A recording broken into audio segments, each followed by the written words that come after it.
fourth class, I'm just going to show you two more examples for how to do the breakout method. So for the last time it was easy because I'd split up my 16 into 10 and 6, and for any teen number it's easy because I can always go 10 and 3 for 13 or 10 and 7 for 17. For this one here, I have to go 28 multiplied by 27. I have to split my 27 into two more manageable numbers. So I'm going to split my 27 into multiplied by 20 and multiplied by 7. So I'm going to sort out my multiplied by 20 first. I'm going to say 28 multiplied by 10. And I know you might be thinking, oh, but it's multiplied by 20 this time. But what I like to do is, we know already that anytime I multiply any number by 10, I simply add a 0, and it's nice and straightforward. I then think to myself, what is 20 divided by 10? Or how many times can I fit 10 into 20? I can go 10, 20. It fits in 2 times. So I multiply this answer by 2. So 2 multiplied by 0 is 0.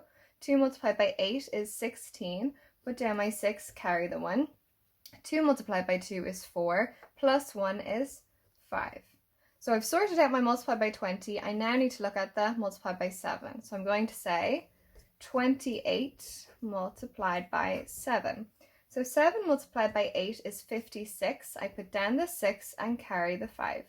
7 multiplied by 2 is 14. Plus 5 is 19. So 196. So this is step 1.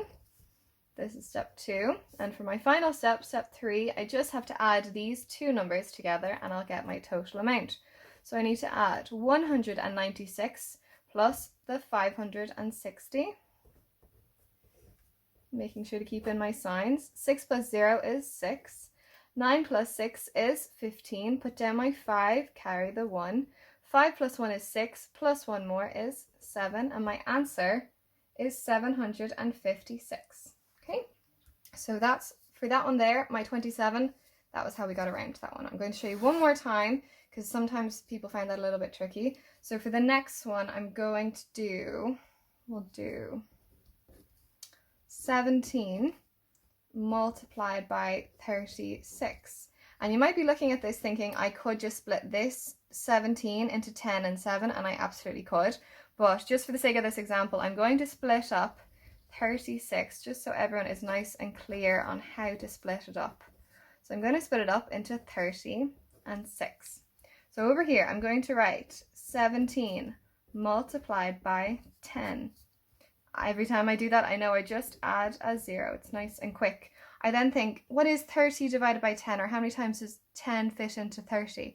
10, 20, 30. It fits in 3 times.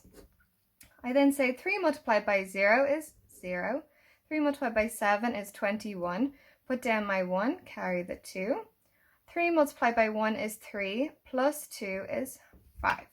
So that's my 30 done and dusted, and that's stage 1 finished. On to stage 2, I have to multiply by 6. So I have 17 multiplied by 6. 6 multiplied by 7 is 42. Put down my 2, carry the 4.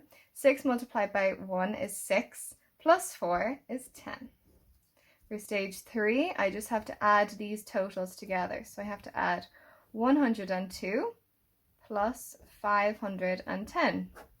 2 plus 0 is 2, 0 plus 1 is 1, and 1 plus 5 is 6. So my answer altogether is 612.